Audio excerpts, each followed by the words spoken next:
भारत के कड़े ऐतराज के बावजूद 2008 मुंबई हमले का मास्टरमाइंड और लश्कर ए तैयबा का ऑपरेशंस कमांडर जकीउर रहमान लखवी पाकिस्तान की जेल से छूट गया।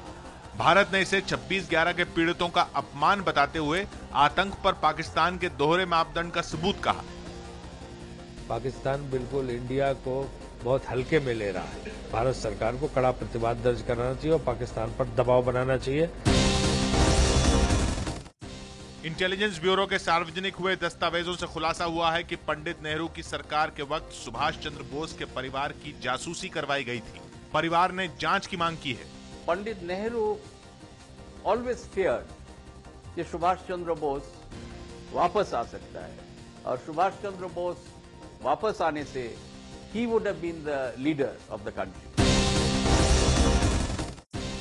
पेरिस में यूनेस्को में अपने भाषण में प्रधानमंत्री ने कहा कि हम सुनिश्चित करेंगे कि हमारे समाज में हर धर्म के हर नागरिक का बराबर का स्थान हो। Of every faith, culture and creed has an equal place in our society, belief in her future and the confidence to pursue. Yemen से सुरक्षित निकाले गए भारतीयों में सबकी नजरें थीं 3 दिन की एक बच्ची पर, जो एयर इंडिया के विमान से आज कोच्चि पहुंची। बच्ची इंक्यूबेटर में है और उसे सीधे अस्पताल ले जाया गया। अच्छा टीम वर्क था, सबके अंदर अच्छा समन्वय था। हम 5,500 लोगों को, अपने लोगों को, भारतीयों को और तकरीबन 1,000 विदेशियों को निकाल सके। दिल्ली में डीजल की गाड़ियों पर नेशनल ग्रीन ट्रिब्यूनल ने और सख्ती दिखाते हुए 10 साल पुरानी एम्बुलेंस और फायर ब्रिगेड को भी दिल्ली में चलने की इजाजत नहीं दी। विश्व कप सेमीफाइनल में हार के बाद हुए निजी हमलों से आहत विराट कोहली का दर्द आज छलक पड़ा। एक मैच की वजह से वो रिएक्शन देखना पर्सनली मेरे लिए बहुत डिसअपॉइंटिंग था।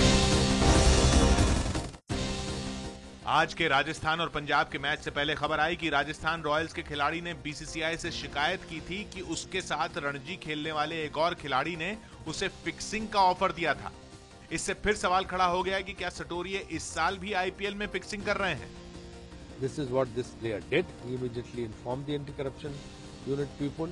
They immediately swung into action, and whatever action was required, they immediately took it. उद्योग और अर्थव्यवस्था में अच्छे सुधार के संकेत देते हुए बेस इफेक्ट की वजह से औद्योगिक उत्पादन की दर जनवरी की 2.8% से बढ़कर फरवरी में 5% हो गई। 3 साल में पहली बार साल 2014-15 में देश में कारों की बिक्री में उछाल आया है। 2 साल तक लगातार बिक्री में गिरावट के बाद पेट्रोल डीजल के दाम कम होने पर साल 2014-15 में कारों की बिक्री में 4.99% का उछाल आया। हालांकि चिंता की बात यह है कि ट्रकों और व्यावसायिक वाहनों की बिक्री 2.83% गिर गई। आंध्र सरकार ने तमिलनाडु के राजनेताओं से चित्तूर में मारे गए कथित चंदन तस्करों के मुद्दे पर राजनीति न करने की अपील करते हुए कहा कि ये कानून और तस्करी का मसला है।